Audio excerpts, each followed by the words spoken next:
This is J. Krishnamurti's first public discussion in Madras, 1976.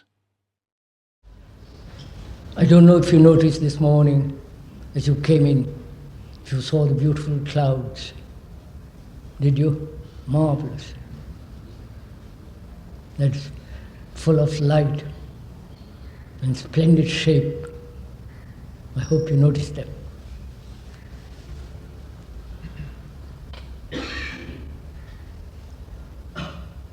This is a dialogue. Dialogue, according to dictionary meaning, I think it is justified that a conversation between two people who are interested in the same subject, talking over amicably with deep interest to solve their mutual problems. That's the idea of a discussion. That's the intent of this gathering, that we are here together this morning to talk over together any question, any subject, any problem that you are deeply concerned with. This is not a discussion. As I'm afraid discussion implies argumentation, offering opinions against opinion, judgment against judgment, conviction against conviction, and so on. All that is involved in a discussion.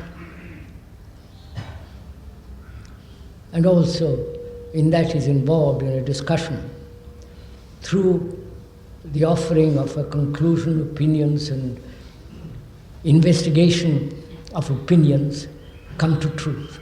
So this is not that at all.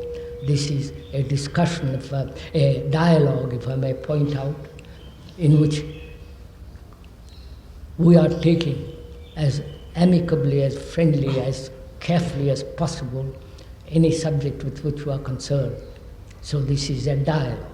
So it's not a talk by me, but it's a dialogue. So what should we talk about? Sir, the observer is different from the observer. If it is so, how is it the observer is the observer?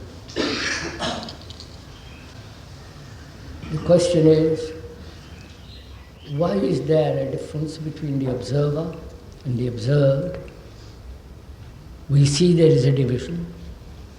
And how does it come about? And what do you mean by the observer is the observed? That's one question. So you can ask a dozen questions, and then we'll get the best out of it and take that one question and go through with it completely to the end.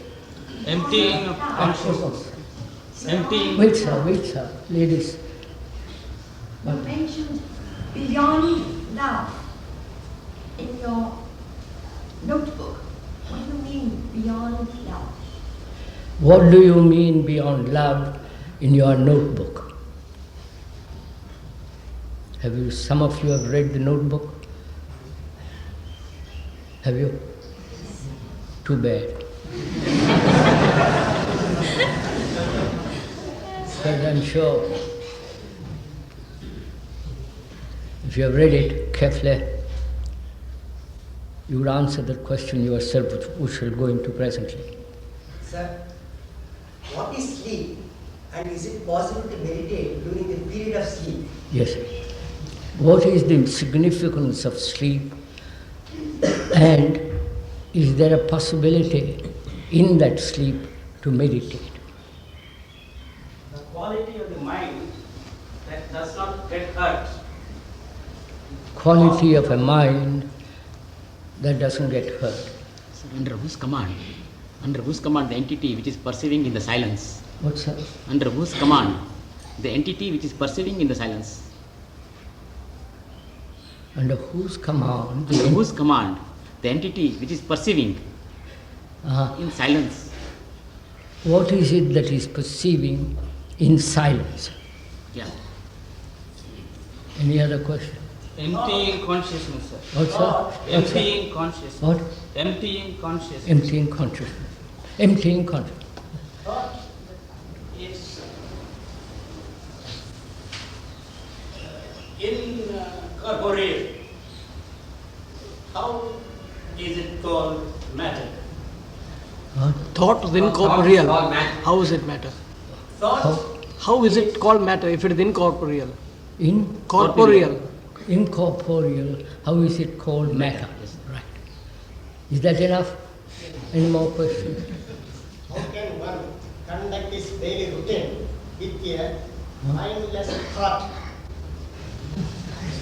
How can carry on the daily routine without a mindless heart? Without? a mindless heart? How can one carry on daily routine when there is mindless thought? I don't think no. Sir, it seems to mean that without the mind operating, how can I conduct my routine? Yes, I don't.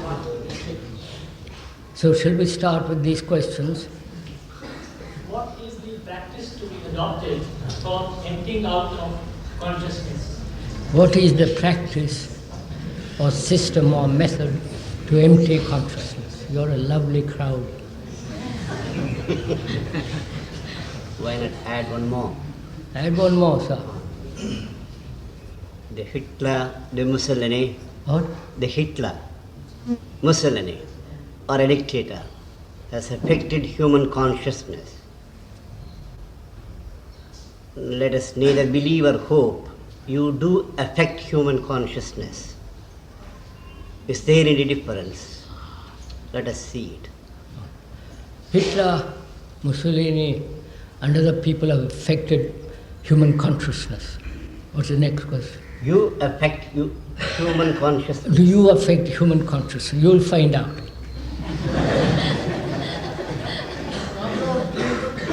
The problem of dreams. What's that? The problem of dreams. Yes, sir, that gentleman asked a question. So there are these questions. What is the difference between the observer and the observed? And how does this division take place? And what do you mean by the observer is the observed? Is there meditation while you are asleep?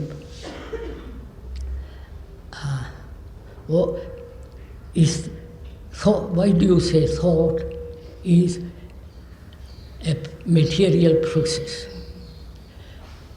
What happens during dreams?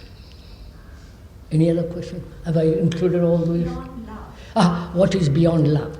Now we're going to discuss what, which is the best of these questions, which will include all the other questions. Could we go into this question of the observer and the observed, and from there go into the question of what is beyond love, what takes place in sleep, and is it possible to meditate, and how can one carry on in daily life, with which you are deeply concerned, with a mind that is not totally involved in the material processes and so on. We'll go into all that. Is that all right?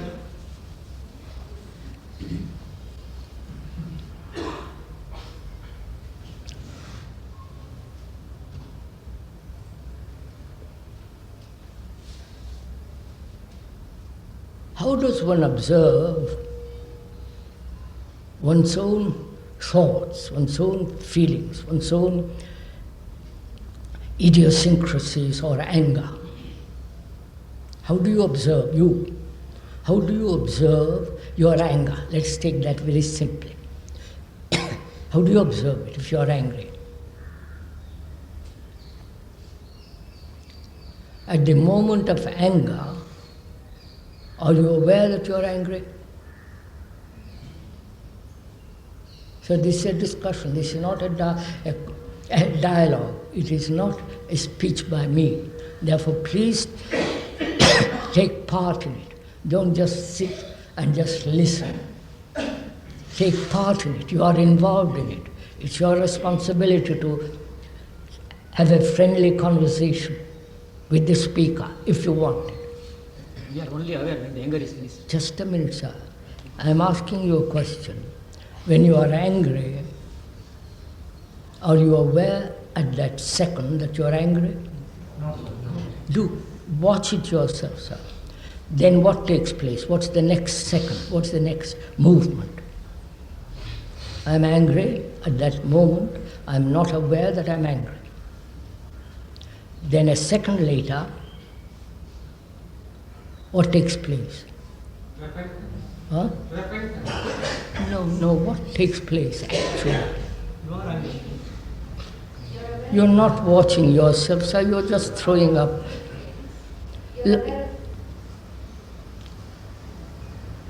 When there is anger, there is no division as the observer and the observed, right? There is only that feeling which has been named as anger, right? That feeling, that adrenaline entering the blood and feeling very angry.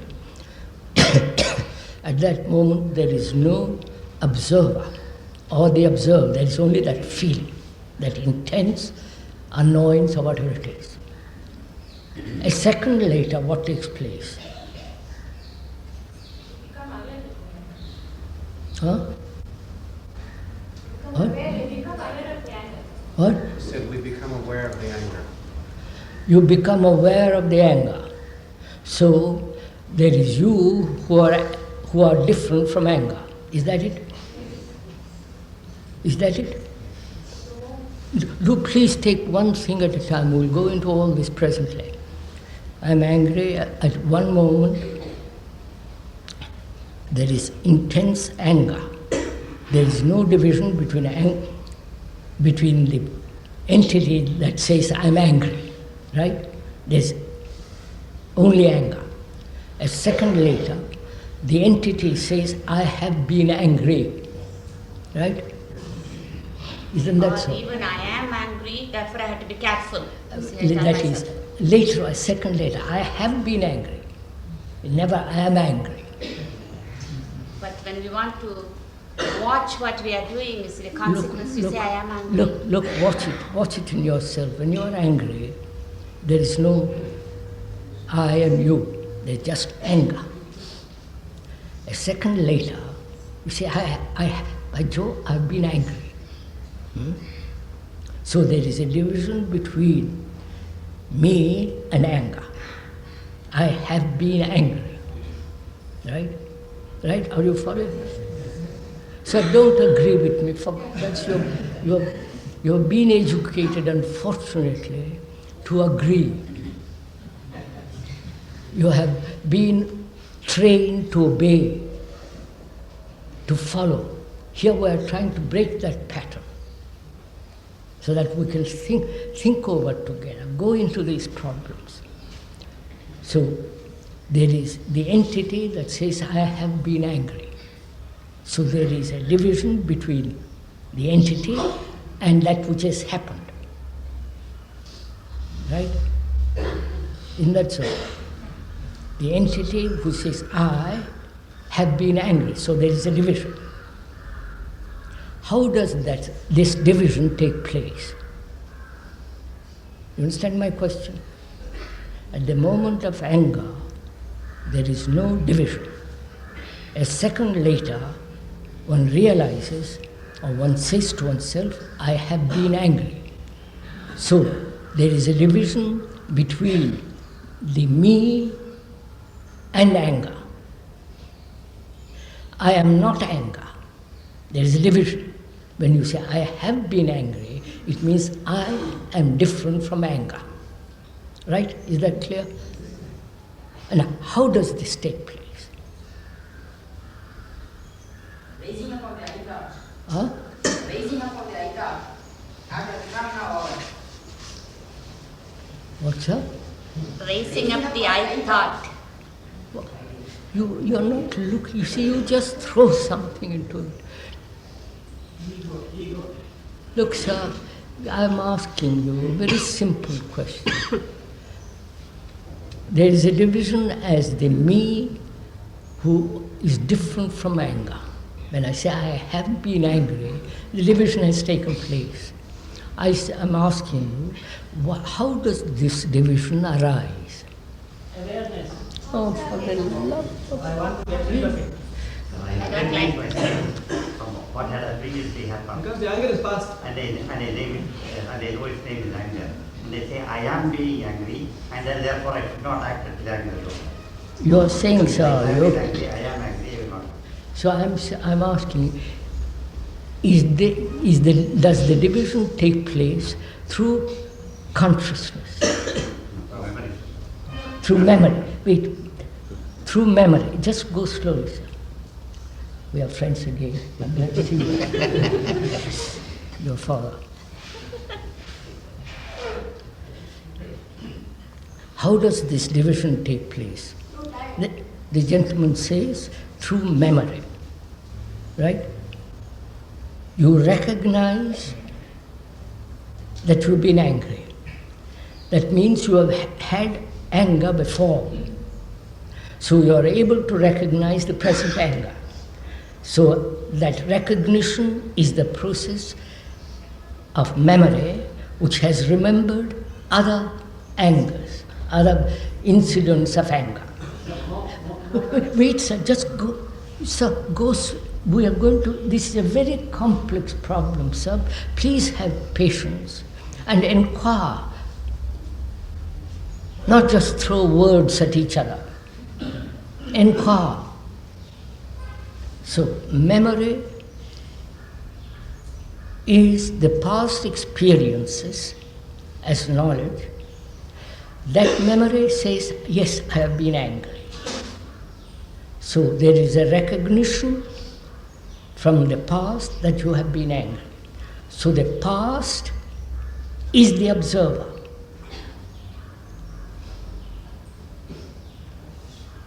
When you say, I have been angry, anger being recognized through memory. Memory is the past, experience, knowledge of which is the past, and memory is the past, responding to a fresh incident called anger, and so it recognizes it and says, I have been angry. Right? That's simple enough. I have conditioned myself to condemn. I'm coming to that. Please. You haven't. You follow this step by step, sir. If you don't mind, you will. What is the point of our discussion, of our dialogue? Well, you're not trying to convince me. I'm not trying to convince you. We are trying to expose, investigate. You know what is investigation? The word investigate comes from Latin and so on, which is to trace out. Investigare, which means to trace out slowly what the whole process of anger, the observer and the observed, that's all. Investigating, step by step. So, there is memory, which is the past, recognizes the past incident, which is over, and says, I have been angry. So, the division takes place when the past dominates the present. When the past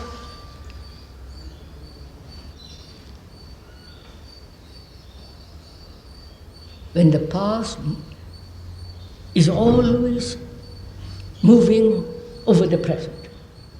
Right? That's clear, isn't it? So now we're going to discover something, which is the past, which is experience, knowledge of a millennia, of thousands upon thousands of years, that momentum, which is the recognition, experience, knowledge, meets the present, and that anger, learns from it or doesn't learn from it, modifies that knowledge and goes on. It's not a case of the past looking at the past. No, the past, meeting the present. Looking at the anger is over. And Looking, yes sir, anger is over, but it has recognized that thing called anger, which is the process of the memory acting on the present. And the present being the word. Yes, don't complicate it yourself. The past moving, look, the past is always there as a tremendous thought, right sir? The past is the accumulation of centuries and centuries upon centuries of human anger. I'm taking like one incident. It's a vast stream. And there is a present moment of anger. It recognizes it, modifies it, controls it, shapes it, and moves on. So the past meets the present, learns from it, modifies it, and moves on, which is this constant movement of the past through the present to the future. That's how we live. Right? Right? Is that clear? The past meeting the present, learns from it, doesn't learn from it, modifies it, changes it, controls it, and moves on. Does the past ever look at the present, sir? No, never looks at the present. It is incapable of looking at the present. Please listen carefully. You're learning something. Please learn. Don't agree. The past can never meet the present. How can it? Because it is the past moving.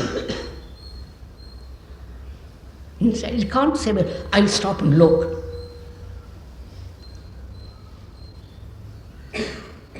So, if that feeling has no past, if that feeling has no past. What feeling? Certain times we get into something which has no precedence before. And then how does the past come into operation? We haven't come to that. We haven't come to that yet. So see what our life is. That's the first I'm trying to point out. What our life is. Daily life. Which is your tradition as a Hindu, your tradition as a Muslim, or your tradition as a scientist, accumulated knowledge of science, or the religious accumulation and so on, which is all the past. That is one facet of the question. Something new occurs to you, and then why is the past? New hasn't occurred yet, sir. The new can only occur when the past stops for a second. Then something new can take place. But when the past is being modified by the present, either greatly or in diminishing, and then that vast stream is our life, is our daily life. Do you recognize that? Huh? That's obvious, isn't it? From God's sake. Huh? Yes, sir. Yes, sir. This is your life. You are a Hindu. When you say, sir, modified. Just let me finish. Don't quibble over words. I know you lawyers of mine. Go slow. I'll catch you all out. I'll catch you all out presently. Missing a point there, that's what I mean. Past modified by the present. The past being modified by the recollection of the past. No, sir. Look. And by the standards and by your conditioning and so on. Yes, sir, that's the past meeting the present.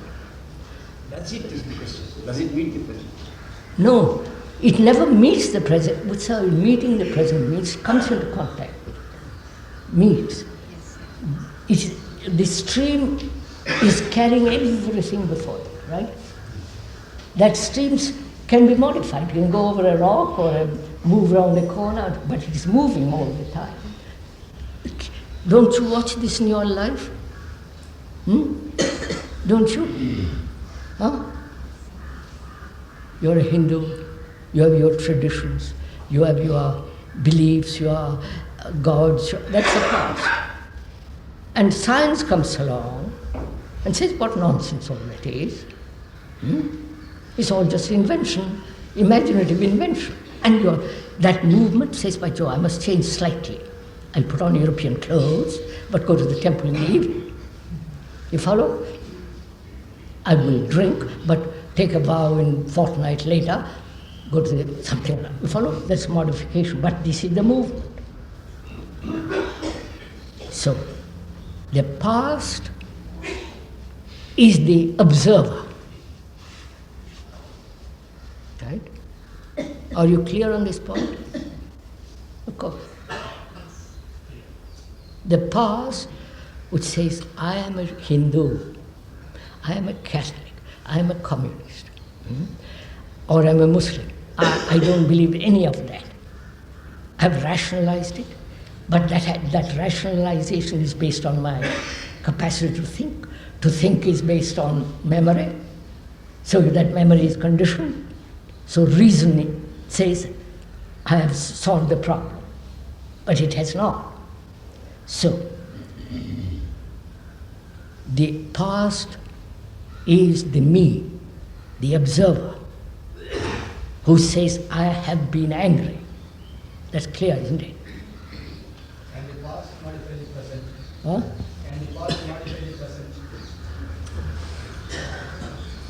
Can the past? Modifies the present. It is doing, aren't you doing, sir? You used to have long hair, cut here, and then with a knot, now you have changed it. That is practical modification. But past, present and future, it is a continuous process.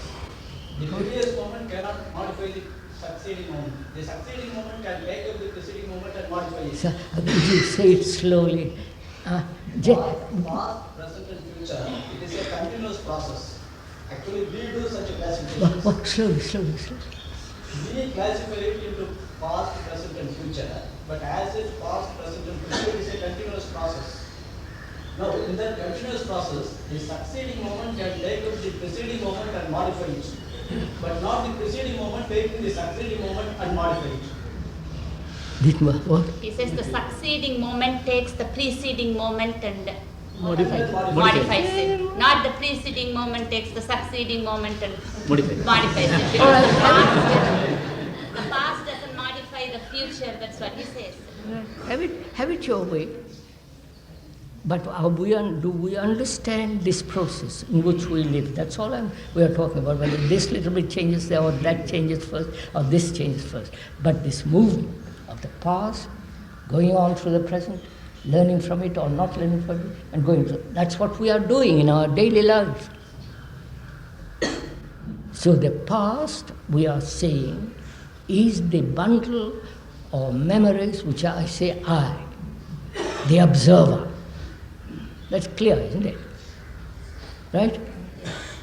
Don't agree with me. Watch it in yourself, sir. I am a lawyer. I am an engineer, because I have learned it from school, college, university, accumulated knowledge about mathematics, structure, pressure, strain, and all the rest of it. And then I have become an engineer. That is the past meets the present, which have to build a bridge and move. I have been a Catholic, and science and all that, my friends who are Protestants say, what nonsense, this belief, and I slightly change and go on. So this is our life. 1 second. Sir, do you mean to say that observer was not present without the past? Do you mean to say the observer was not present without the past? If you have no past, is there an observer? Is there. I'm answering your question. Is there an observer if there is no past? The observer being, I do like this, I don't like it. My judgment, my opinions, you follow? All that, which is the past, if there is no past, is there an observer? Just a minute, sir. I'm asking the question. You haven't even understood before you answered. For God's sake, listen to me. Past depends upon the definition of the observer. Huh? That depends upon the definition of the observer. Does the observer mean the mind or the soul? Sir, don't split hairs. Soul. Because if observer means the soul, soul has no past at all. And it can be there always. Sir, if you have no memory, huh? And so the Sir, you haven't listened. If you have no memory, what would you be? will be simply as I am.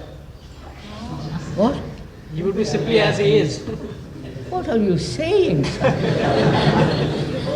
Sir, you haven't even listened to answer my question. You're already ahead of answering my question. I am asking you, if you had no memory at all of anything of the past, what are you? Absence of mental knowledge would be there. What? Soul, he talks of soul. Oh, for God's sake, I'm not talking of soul. You are so impossible to talk with. You're just quibbling, oh, sir. If I have no memory, I'm in a state of amnesia. I won't recognize my house, my name, I wouldn't know where I was going, I would know nothing. That's not our true state. What? That's not our true state. It is different about That's not our true state. No, of course not. But because, you see how we quibble? I'm pointing out, for God's sake, listen, sir. Excuse me, sir, the very observation which he made itself is a memory. Sir, you won't even look. Those two are discussing. Why do you bother, sir, to answer any of my questions if you are not even the courtesy to listen?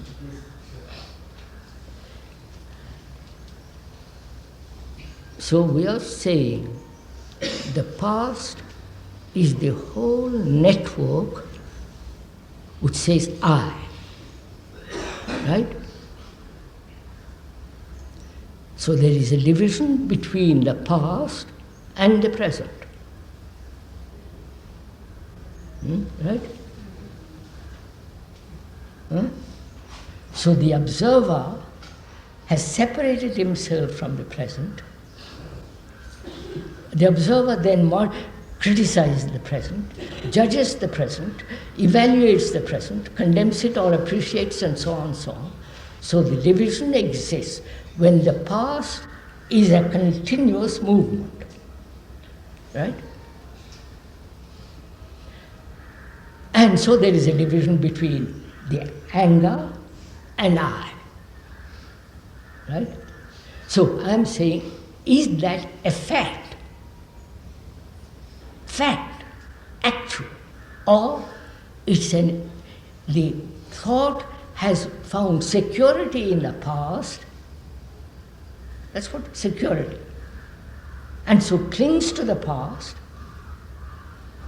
and meets the present and divides it. Divides itself from the present. Don't agree, sir. Unless you see it in yourself, you don't agree. We are having a dialogue, an exchange. So I'll put it around differently. Is anger different from me?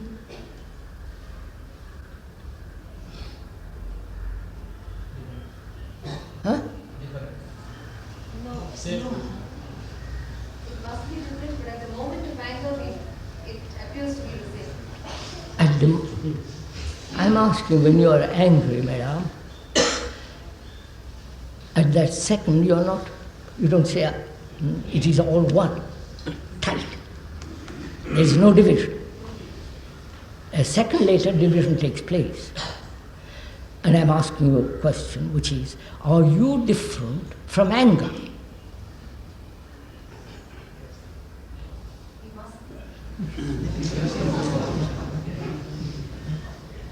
Are you different from your toothache? Wait, sir. Are you different from your toothache? Huh? What do you say? No? People don't think about this. The moment self and the anger are identical at the moment of anger. They both are identical. One forgets himself and indulges in anger. You say identical, what is What's that? When one says identical, he has already introduced the difference. This is a new set of words with which you can fight. You are not used to, really you are not used to investigating. You are used to follow. Gita says this and you follow. The Upanishad and you become slaves. Somebody says, think for yourself for God's sake, and you go to pieces.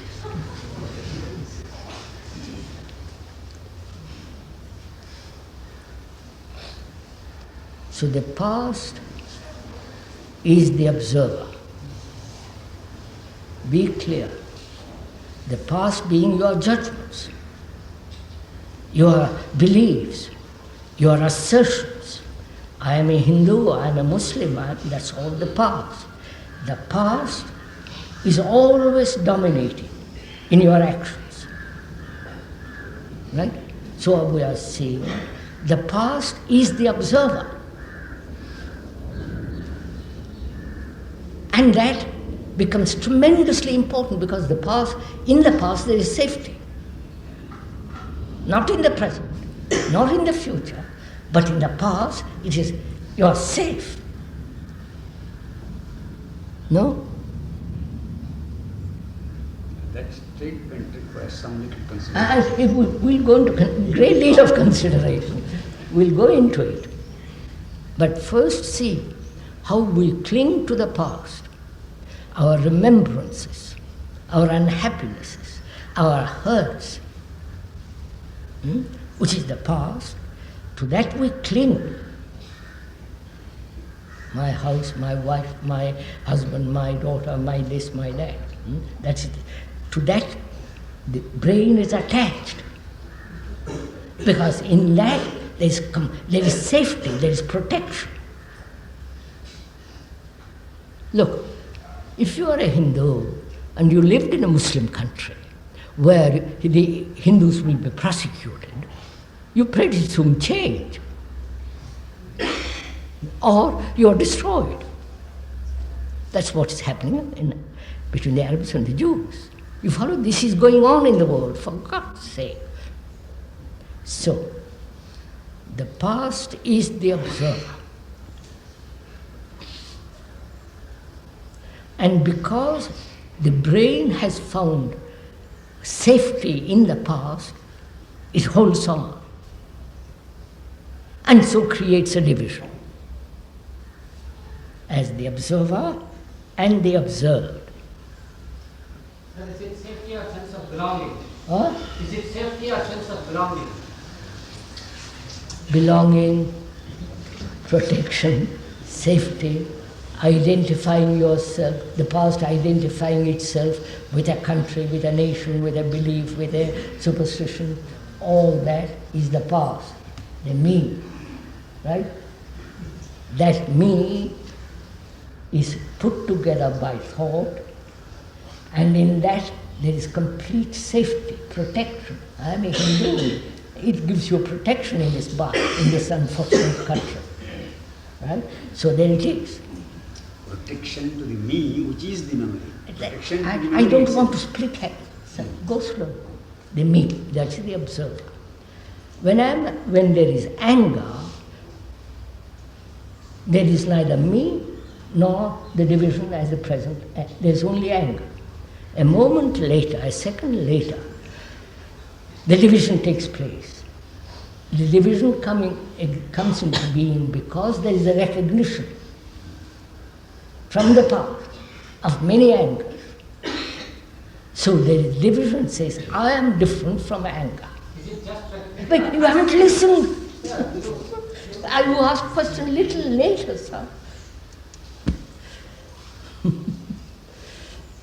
We are so occupied with our own thinking, you can't listen to the other man.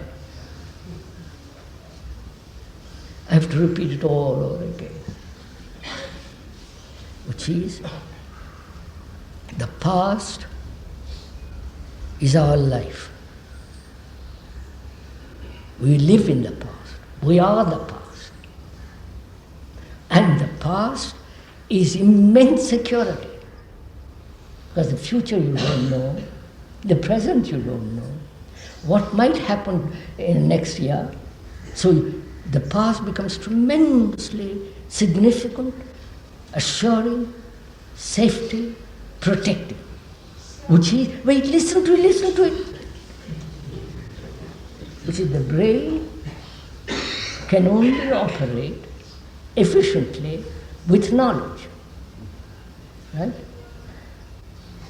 So the knowledge is the past. So the brain says, at least there I am safe. The past may have a neurotic belief. That belief is completely safe. Though it's neurotic, it is stupid, it is silly, it is absurd, it feels safe there. Like calling yourself a Hindu is an idea, you follow? It's safe. So, the past is the observer. Right? Is that clear? Oh, I spent an hour to, how long?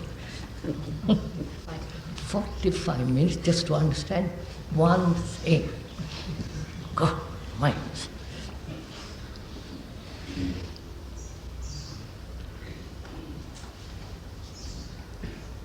The division takes place because the brain has found safety in the past.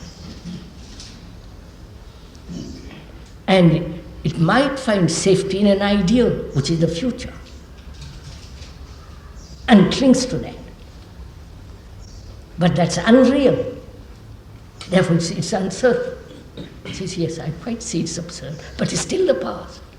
The past projecting an idea in the future and accepting it, holding on to it, and irrevocably entrenched in it, because that's safe. So the past is always looking at the present, at you, looking at myself, right? Clear? So the division takes place. Right? Is that clear? Now, is the division, the observer and the observed, is that a fiction or an actuality? You understand my question, sir?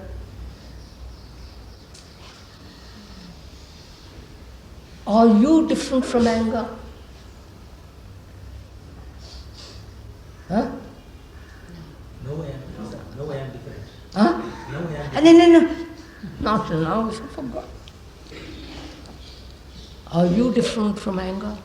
Are you different from greed? Are you different from jealousy? Are you different from ambition?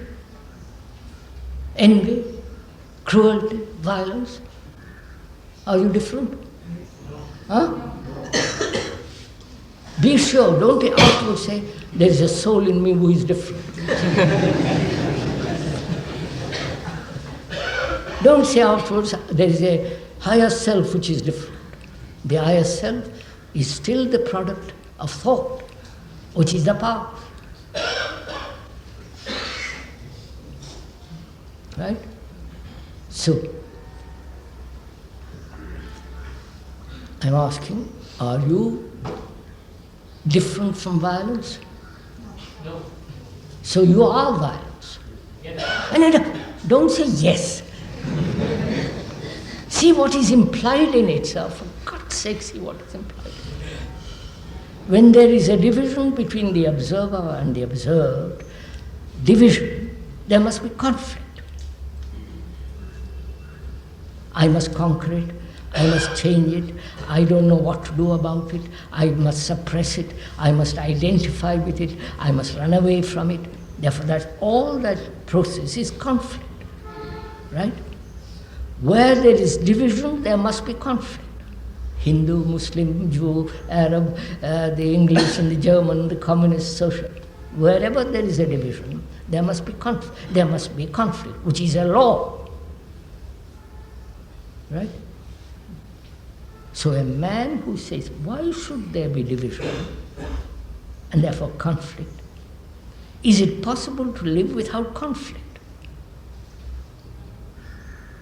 That can only be answered when the observer is the observed.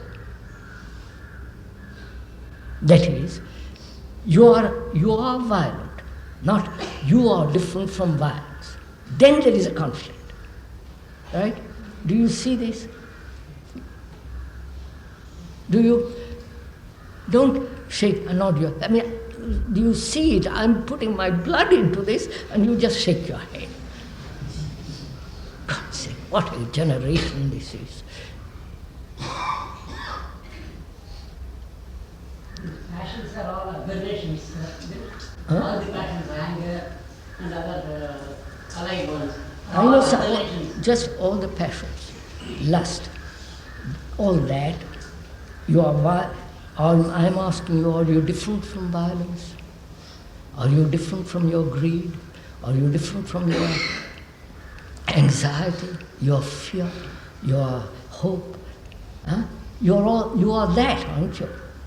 Huh? No? I mean, just the connection of all these things. Huh?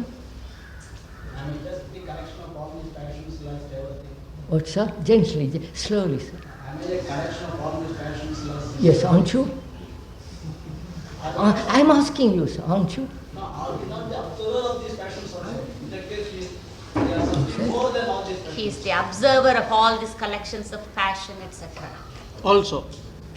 I see. And something more He's the than observer. that. What a mentality this is.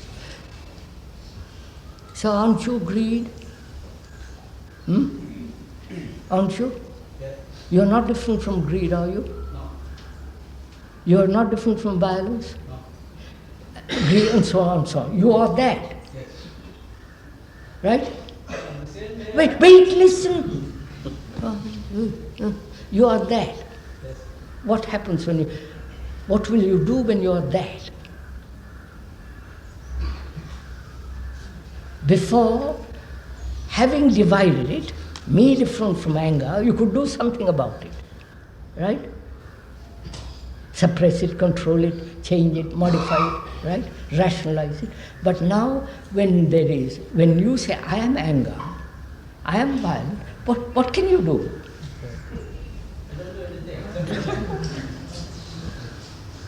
What can you do? You missed the point. You understand, before I've divided. Me is different from anger. Me is different from violence. So I invented non-violence. It's different from me. So I pursued non-violence. And I say, I mustn't be angry, I must control myself, I must never train myself, etc., which is conflict. Now when you see the reality that the observer is the observer, that is, you are anger, you are violent, what do you do? What happens? Watch it, sir. We can do nothing. Huh? We can do nothing, but realizing that we cannot do anything. But still, the observer feels that. If you haven't got the simple truth of something, sir, the amount of words won't explain. Do you see, sir, that there is conflict between the Hindu and the Muslim? Yeah. Why? Because the ideal is there. Ideal? The conflict with the observer is different from the observer because that's why there is conflict. Because you stick to your nationality, So he sticks to his. Remove the idea. No, not if. Do you move it? Do you change it? Don't say if. You see,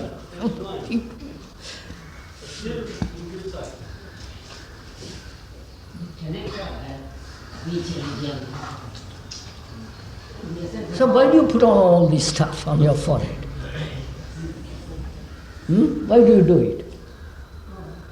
Is it tribal distinction? Don't laugh. I'm not insulting. The tribal distinction is what is destroying the world, right? Well, never mind. So, please listen, do listen, learn, not accept, learn. Where there is division, there must be conflict, right? That's simple. Arab, Jew, Muslim, Hindu, communist, so on. So. There must be division. Where there is a division between man and woman, my idea of a woman, your idea of man, division, there must be conflict in relationship. So, we are conditioned to that. Our upbringing, our society, our culture, if you have a culture at all, everything is divide and fight. Somebody comes along, perhaps an idiot like me comes along and says, look, as long as you have this division, you'll always be in conflict. So he asks you, are you different from violence? You say, no, I am that. What takes place? Moment you say, I am that, there is a conflict ends between violence and you. That conflict which has been going on, which is non-violence, all the circus that goes on in India about non-violence. There is conflict. So moment you see that you are violence, right? What takes place? Then what does that mean? Huh?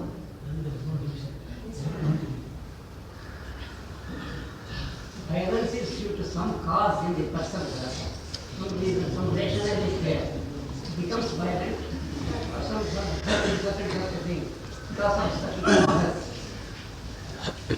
There is rationale there, very rational. You understand? Without rationale, no passion comes out.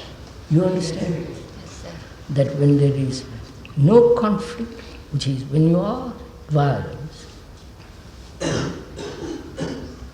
right? What does that mean? I begin to understand this violence, sir. No, sir. Just what takes place in you when you say, I am that? Violence ends. There is no violence.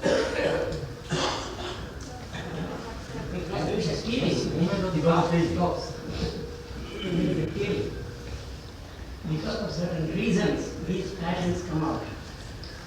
There are causes for passions. One is provoked. Because of provocations, these passions arise. This whole cause is provocation only. It's a lovely morning, isn't it? It's all provocation. Lovely morning is as good an answer to your questions. There is just a perception of the whole process. That's what I've been saying. The whole process is this. Yes, the whole process. I wish I could talk with somebody, with you, sir. Look, sir, the whole process, if you will kindly listen, the whole process is the past. We live in the past. We are the past. In the past, there's tremendous sense of security. Otherwise, you won't be traditionalist for a day. That is the total movement of our life. The past, changing, modifying, learning, but still the past, like a vast stream, river moving. Right? So the brain, I've explained this, brain accepts that because it's the only safe thing we have. I mean, if I'm a lawyer, if I'm a mathematician, and my livelihood depends on it, that's my past. And that is the observer who condemns, who judges, who says this is right, this is wrong, this should be, this should not be, because he is conditioned by the past, Victorianism or modernism or all permissiveness or whatever it is, it's still the past. So, the past, having in that there is safety, so it divides itself from the present or from the future, say. So there is a division. The division being, I am a Hindu, you are a Muslim, and we are a teachers of throat. So where there is division, there is conflict. And our life has become a conflict. right? And I don't want to live in conflict. Personally, I don't want to. You can have it all. I say it's absurd to live like this, everlasting conflict. And I said, why did this conflict arise? If I am violence, I am all that. Saying the desire not to be violent is also part of me. You understand? So I am violence, I am good, I am bad, the good guy and the bad guy, the anxiety, all that. I am all that. What can I do? Before I could do something. You understand what I'm saying? Now I'm cornered. I wonder if you understand this. Understand it, sir? What can I do? No, listen to it carefully. Watch it in yourself. What takes place there? When the observer is the observed, when anger is not different from me, therefore there is only observation of anger. Not I am watching anger. You see the difference? Right? There is anger, not observation of anger. Huh? There is anger, there is no observation of anger at that time. You have gone a mile ahead, you go back to us. You are a rummy crowd. The feeling of anger itself is observation. Sir, don't interpret me. I know, I understand. I think you all love to talk, don't you?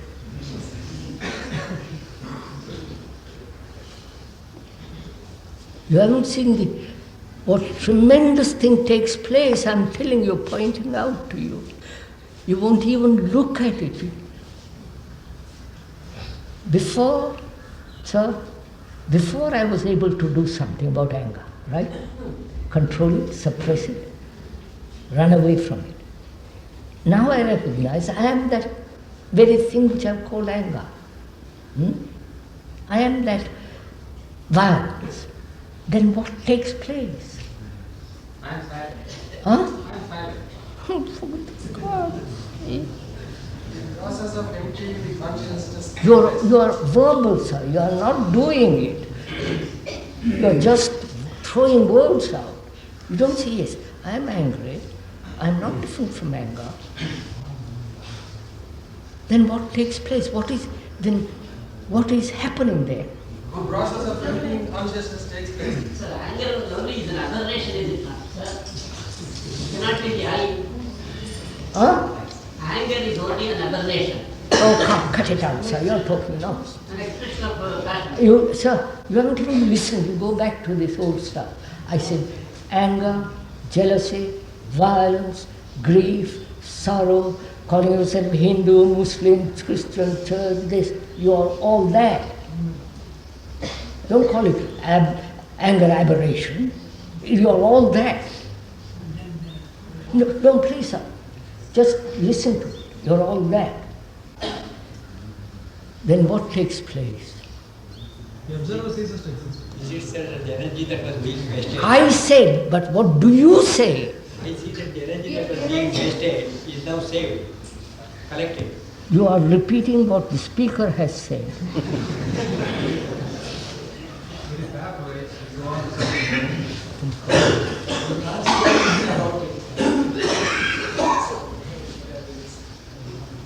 Do you see the tragedy of all this? Do you see the tragedy of this, audience? I try to do the same thing every time. I try to find another way, But do you see the tragedy of this generation that talks like this?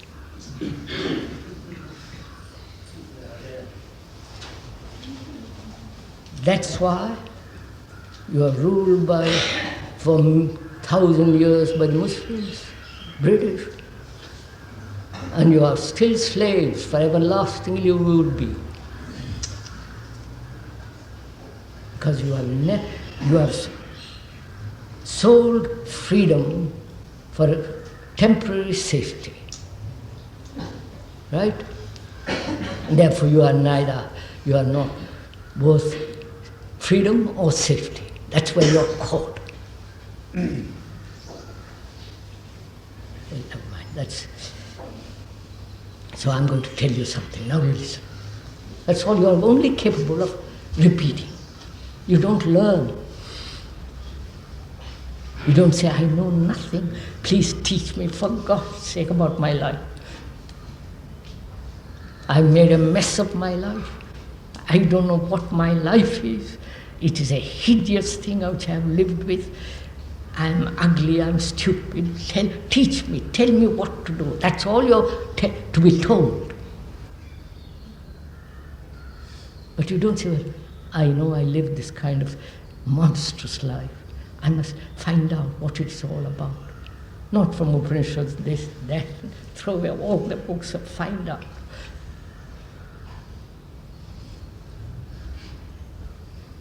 Look, sir, I said the past is our life. So the past is always dominating whatever we are doing. The past has been our safety, our tradition. And as long as that remains, we will never know anything else. So when you acknowledge to yourself a fact, not a theory, a fact, that you are violence, that you are not non-violence, which is absurd, or your ideal of non-violence is absurd, because the fact is your violence. Right? All your preachers, that goes on about non-violence. Not one of you stood up against any war in this country. Right? So, the past is the observer. In the past there is safety. The brain clings to that safety. And so there is always a division. And so there is always a conflict. A man like me says, why should I live in conflict? There must be a way out of this. Totally out of it. Not running off to temples, that's all too stupid, too silly beyond words. So he says, why is there this division? Because the brain finds safety in the past. And the brain wants safety more than anything else, because then it can function easily. But its functioning is destroying itself. Right? So, when you acknowledge, when you see the fact that you are violent, all action of thought ceases.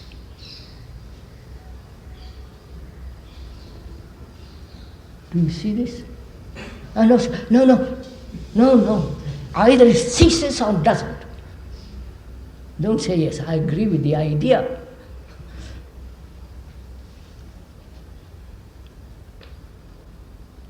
Now, wait a minute, let's begin again. The past is experience, knowledge, right?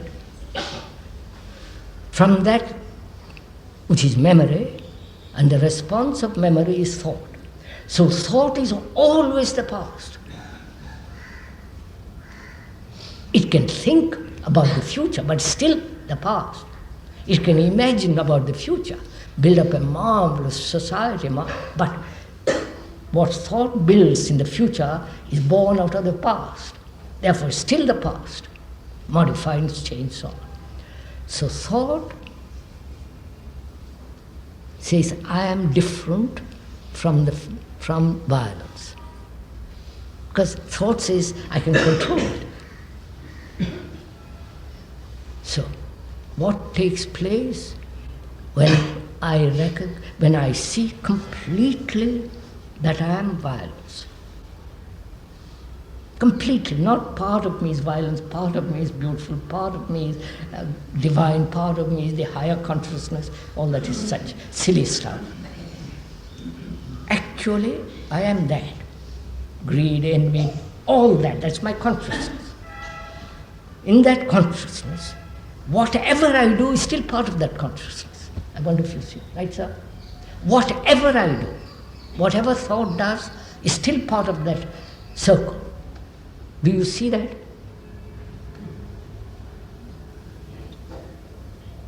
See it in the sense, not only verbally understand, but the actual, you see the microphone actually, don't you? You don't call it giraffe. Both have called it microphone, but both of us can call it giraffe, and then we can have a communication about it. But in the same way, do you see the fact that you are violent? Not that there is part of you which is non-violent. Right? When there is complete recognition, when you see the fact that you are that, then thought doesn't interfere, does it? Right, sir? So, there is no movement of thought. Which means what?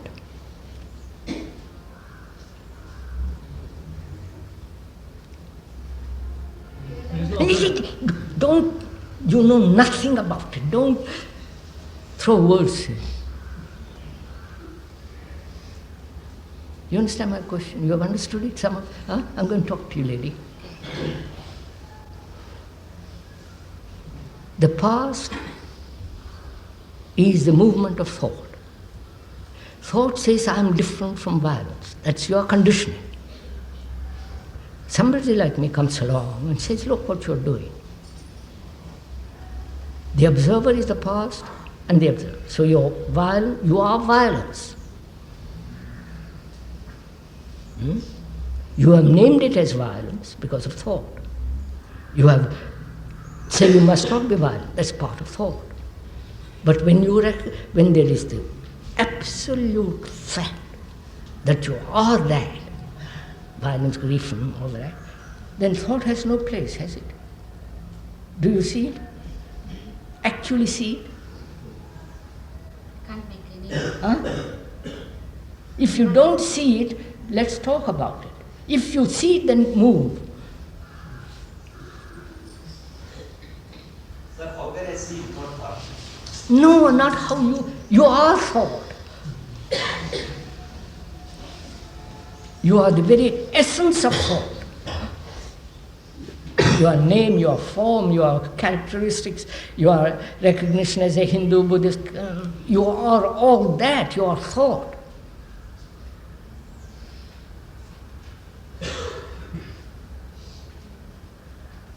When thought stops, you are not.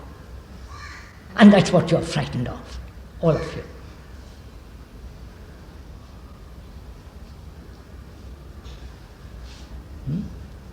So, what takes place when there is no movement of thought, but the actual fact that you are that, which is violence and so on?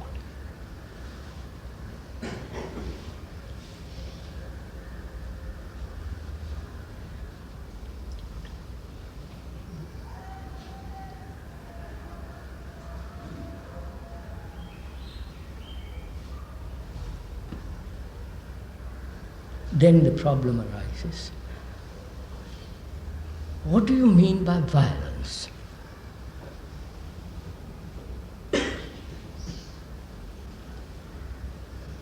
Is it a word? Has the word created the violence? Or is there a violence without the word? Learn, sir, learn. For God's sake, don't go to sleep. Learn from all this. You come here at 7:30, late, taking the learn. So I'm asking, has the word bred violence? Without the word, is there violence?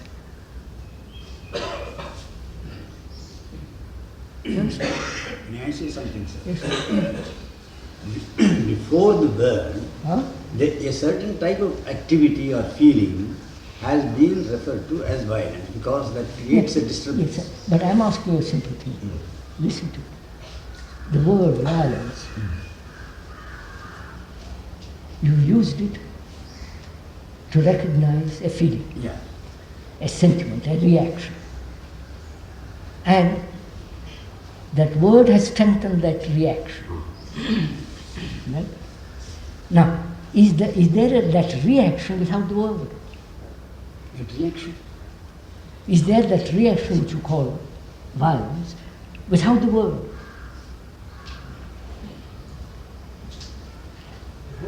No, don't, please, sir, this is too serious. Don't jump about, throw in words with the like. Then you find out something, which is the door, this thing, the word?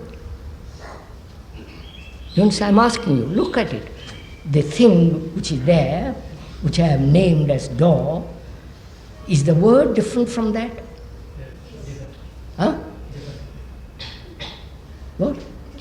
Be simple. The word is different from the fact of, isn't it? Huh? So, the fact is different from the word. The word is not the thing. Right? So, is violence different from the word? Huh? And if it is different, has the word created the feeling? I named it. No, see, look, mathematician, please watch it, sir. Watch it carefully. The door is not the word. Yes. You can separate the two very clearly. So you say the word is not that. Now, but is the word violence different from violence? Are you sure?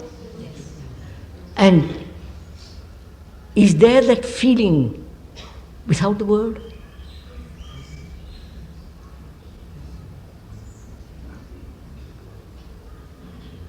Take a very small word, take a very small thing, anger. Is that anger different from the word? When I use the word anger and identify it, it becomes real to me. So what has happened? I'm not conscious of. So what has happened? Go into it. Go into it. Don't stop there. I give it a name to identify. So what has happened to your brain? Which is, Oh, the brain is caught in words. I'm a Hindu. Word. That's correct, sir. Huh? So remove the word, am I Hindu?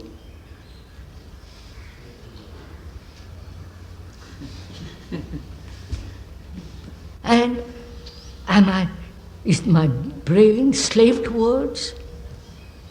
No. Yes, to find out. You people don't go into things. So, my brain, thought, which is the response, thought lives in words. It is necessary when there is need to be a communication, to use the word. So, if thought is the word, and when the word is not thought, there is no thought. It's, brain is no longer slave to words. It can observe without the word, which is freedom, part of it, right? So what has happened? I am violence. I am totally violence. I don't say part of me is lovely. Part of me is so beautiful. I am totally violent, which is a tremendous thing to discover. Not say, yes, I've been told, I repeat it. Can you say that you are totally love? You can't, because there is jealousy, envy, greed, ambition, cruelty, bestiality, all the rest. So you can never say, I am totally compassionate. Huh? But you can say that you're totally violent. You get it? Then when you see the truth of it, what takes place?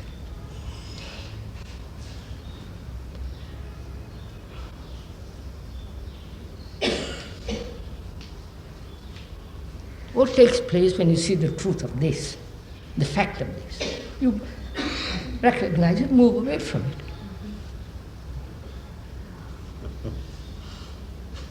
You get it? Get it, learn, not just repeat.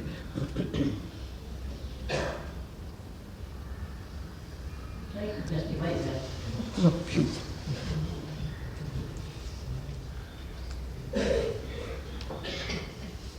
So, the art of learning is not merely the accumulation of knowledge, mathematics, history, geography, engineering, which is all accumulation of facts.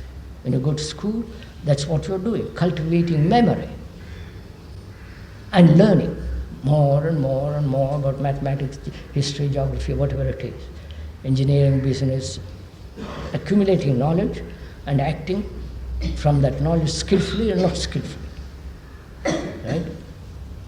And that's what we call learning, which is mechanical. Now I'm asking you, is there another form of learning which is non-mechanistic, which is non-accumulating of knowledge? Which, if you are accumulating knowledge, then it becomes mechanical. And man says, through knowledge I'm advancing, progressing. See what he has done to himself. You know, the word progress originally meant to be fully armed to enter the enemy's country. That's what you're all learning. So, when there is complete, not identification, complete sense that you are all this, violence, occasional happiness, occasional joy, freedom occasionally, but most of the time sorrow, strife, anxiety, pain, you're all that. And to battle against it is part of division. Then what takes place? There's no movement of thought, right? When there is no movement of thought, which is the past, then the thing called violence has gone tremendous revolution, hasn't it?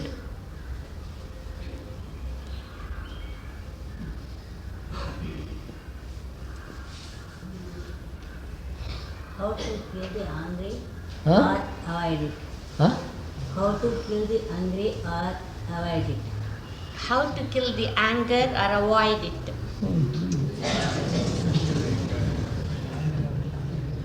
Madam, you haven't listened for nearly an hour.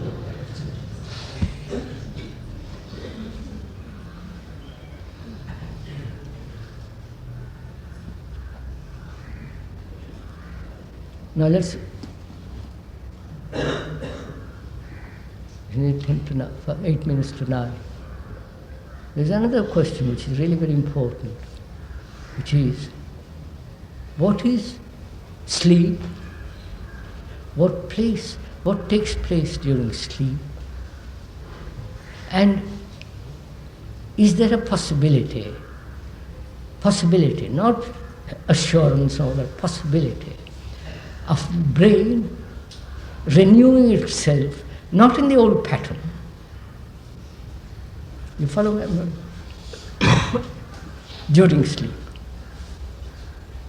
This is a very important question which I don't think few of us realize. Look, I go to sleep. During the day, I've led a monstrous life. Right? Right? You're doubtful? A stupid, ambitious, cruel, selfish life. I go to sleep.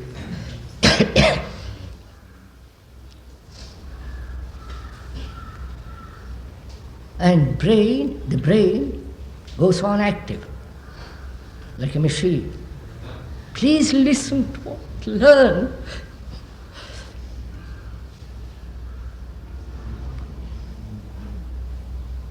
Not from me. I'm not teaching you, I'm not your guru. I'm the abomination of gurus.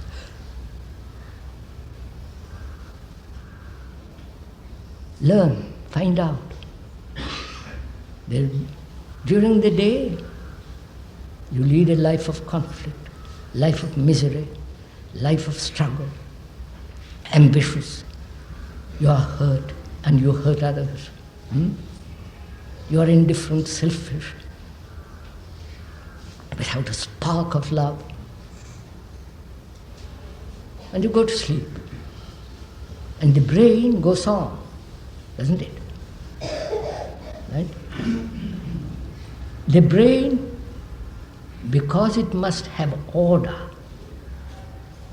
in that there is safety, so brain tries to put order in your daily life. You understand what I'm saying? That is, you have led a disordered life. In disorder, there is no safety. When you sleep, the brain tries to put order in this disorder. Don't you? This is very simple. You do this every day. When you go to sleep, before you go to sleep, don't you try sometimes, say, I shouldn't have done this, I must have done that. By Jove, I was not saying quite the accurate thing. I was lying there. That is, you are taking stock and putting order somewhat, consciously. If you don't do that, the brain does it. Obvious. So, the dreams are the continuation in symbolic form of your daily life. But if you put order, bring about, out of disorder, understanding disorder, confusion, order, the brain then takes rest. Right? Oh, no, you don't. You're a lot of savages. Then the brain takes rest, right? Because during the day you have lived without confusion, without conflict. Therefore the brain becomes young. You understand? It's not struggling. Which is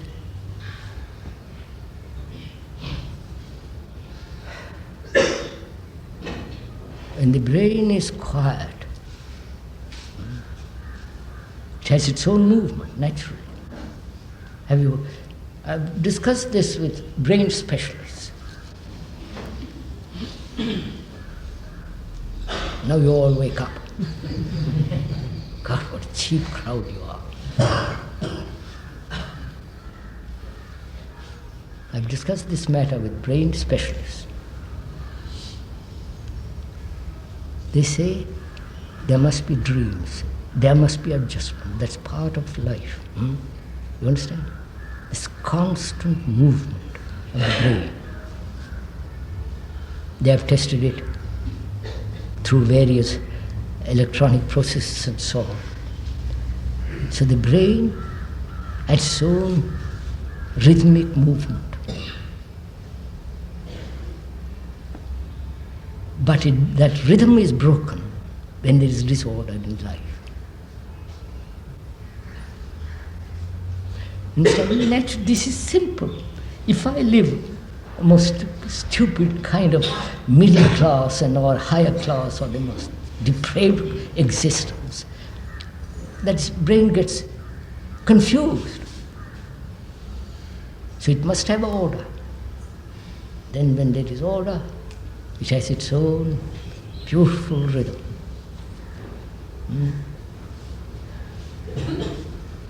Then are you following all this?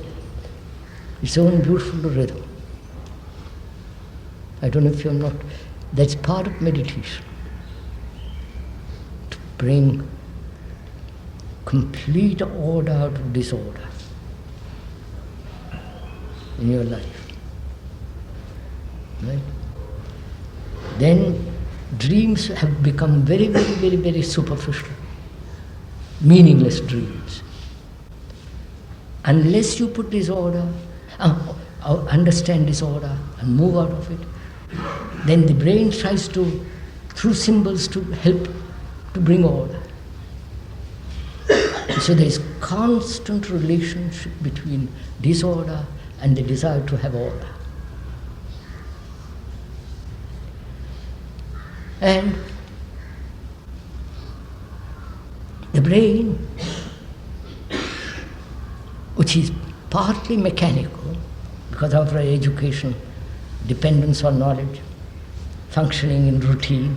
Don't you function in routine, going to the office for 50 years of your life? Just imagine it. Did you say partly mechanical, sir? I said that partly, purposely. I'm very careful using my words. Partly mechanical. That mechanical process has become predominant. Right, sir? And so there is no freedom. And because there is no freedom, the brain, our life becomes a mess. That's it. So, brain then has complete rest, though it has its own rhythm. I won't go more into it. The lady asked, after reading the notebook of K, she says, what is beyond love? Right? You ask that question, what is beyond love? Do you know what love is? Do you? I quite know what love is. No, I don't know. I'm asking you a question. Do you know what love is? The answer is I know what love is. No. Do you know what love is?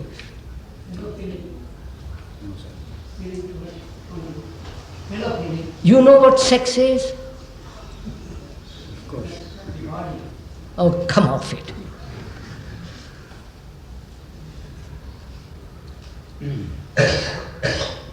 And do you know what love is? Did you notice the beautiful clouds this morning? The light, the shape, and the movement of it, the beauty of it.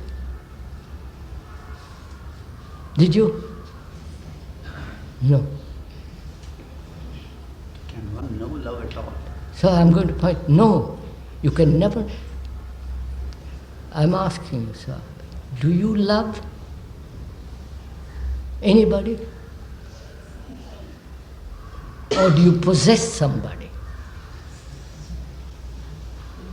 Or attach to somebody? Is attachment love? We are going to go into all this later when I talk about it. So you don't know what love is, do you?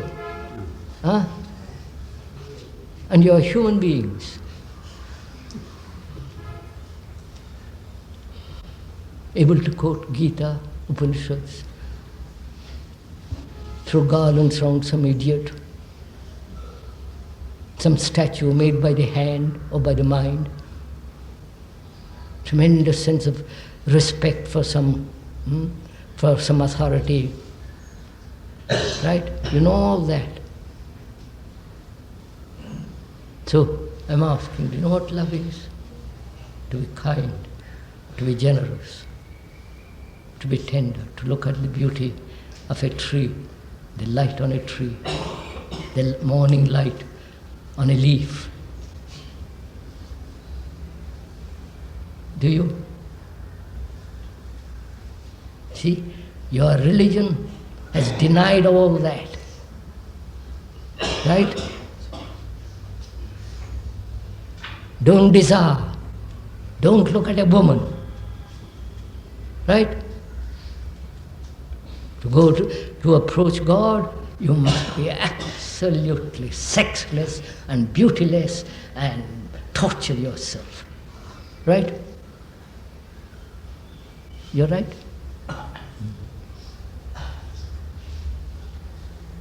So, how can a man who is ambitious love?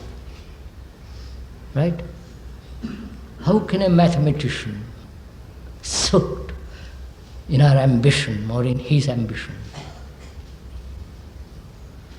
repeating, teaching some boys and girls about mathematics, which is order, day after day, trying to climb the ladder? How can that person know what love is? Right?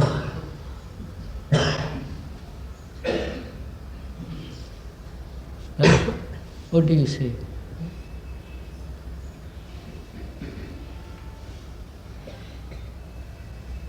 What do you say?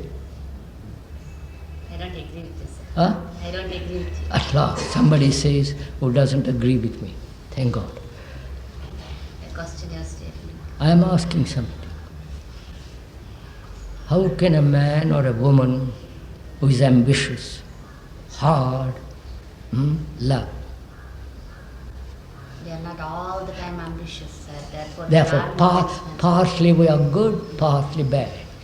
In the partly good, we love. In that state, when we are good, we love. When the other state, we don't love. When we are selfish, we don't love. When we are not selfish, we love. Which takes place very occasionally. Huh? That's all. And that occasional perfume you call love. Right? But most of our life is the other. Maybe that's the reason why you go on searching for it, you see that. You don't search for love. If you search for love, you'll never find it. I understand that. Please don't disturb me when I say we love you, and I shall explain that. Huh? Because I say here, we love you. Alan!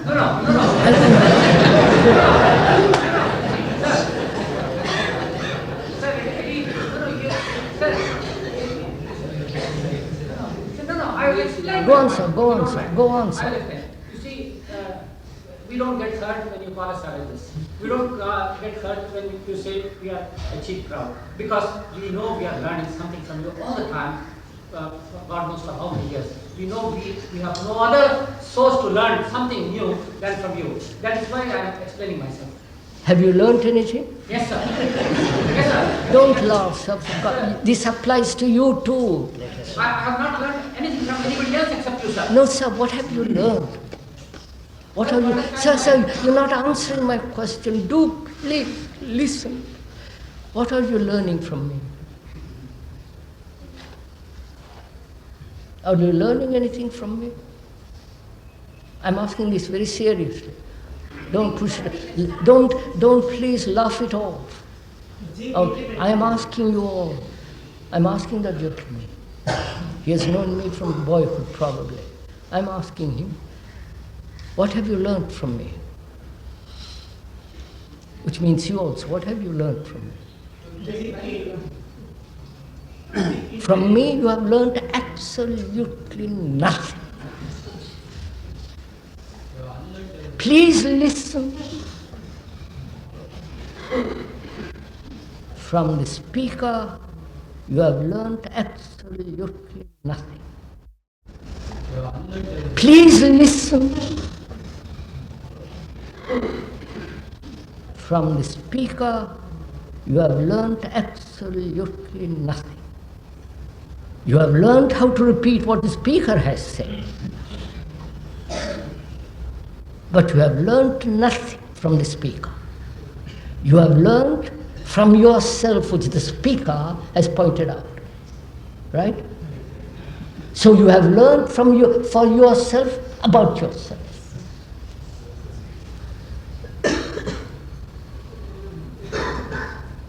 So I am not your teacher, I am not your guru, I am not your professor. You have learned through the description which the professor, the teacher, the guru, I would say I am none of those. You have learned words, or from the description.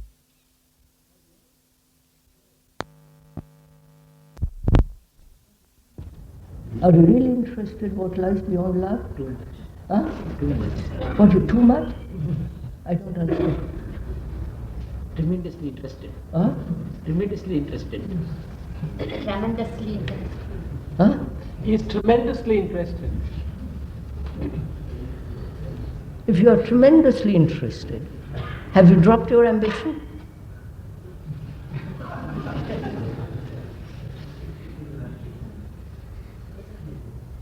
For heaven, for nirvana, for enlightenment, have you dropped your ambition? Have you dropped your jealousy, your competition? So how can you talk about love when you are all this?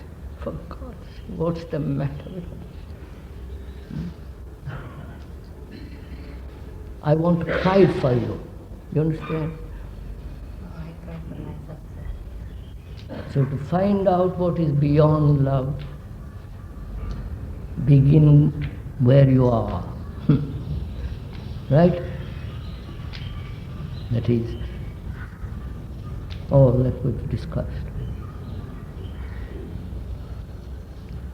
You know, sirs, for your own sake, for your grandchildren's sake, for your son's sake, and for the future, please listen, sirs. If you don't change, you are creating a world for your grandchildren or children, a monstrous world. If you have a child, unless something radical takes place in you, your child is going to be doomed, thrown to the wolves. But you don't care, do you?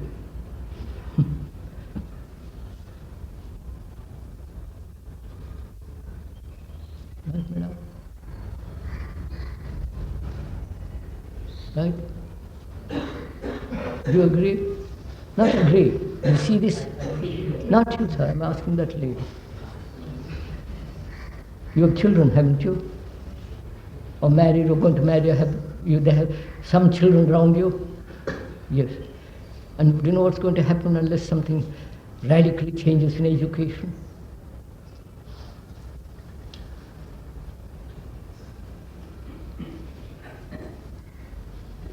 They'll be like you, thoughtless, without love, right?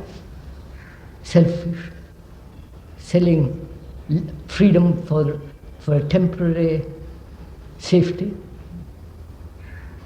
You understand? That's the essence of bourgeoisism. You follow? To sell your freedom for temporary safety.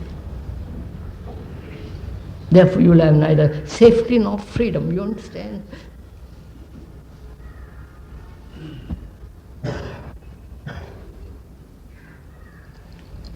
Well, sirs, we meet again on Thursday. That is if you want to.